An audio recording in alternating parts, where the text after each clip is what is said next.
జై వాసవి. ఈరోజు గర్భం వాసవి కన్యకా పరమేశ్వరి గుడిలో 108 కిలోల మామిడి పళ్ళతో అలంకరణ ఉంది. కని విని ఎరగని రీతిలో ఇంతవరకు ఎవ్వరు కూడా మామిడి పళ్ళతో అలంకరణ చేయలేదు. ఆ అలంకరణ ఎలా ఉంటుందో, అమ్మవారు ఎలా ఉంటుందో చూద్దామా? పదండి.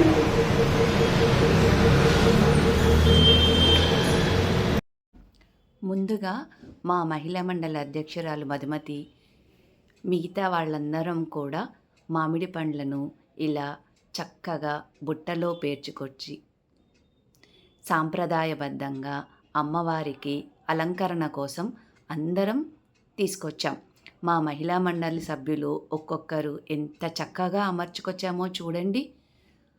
మామిడి పళ్ళ బుట్టలో సర్దినప్పుడు ఎంత బాగున్నాయో చూడండి. ఇలా ఈ అలంకరణ మన గద్వాల్లో ఎవ్వరు కూడా ఎప్పుడూ చెయ్యలేరు.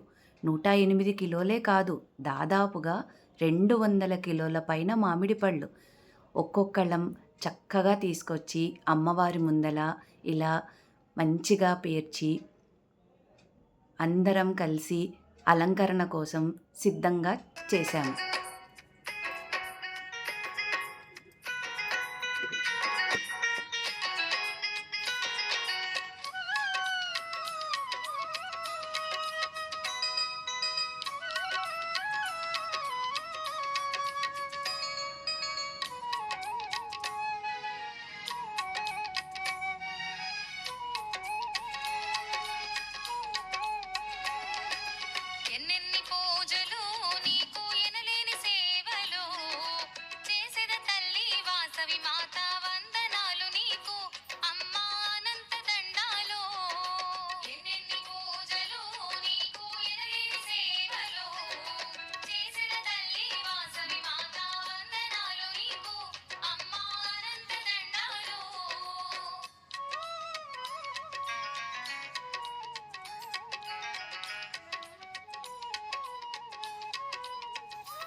చూసారుగా ఎంత బాగా అన్ని బుట్టలలో సర్ది తీసుకొచ్చామో.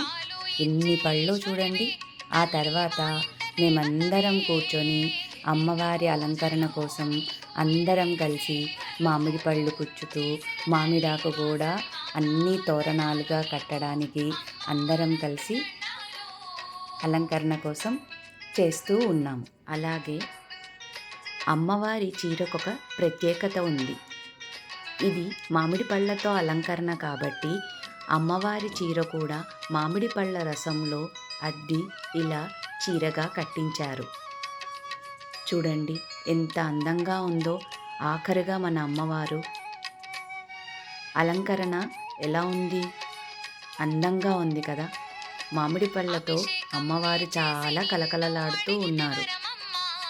నవ్వుతూ మనల్నందరినీ ఆశీర్వదిస్తున్నారు కదా. జై వాసవి, జై జై వాసవి, జై వాసవి, జై జై వాసవి.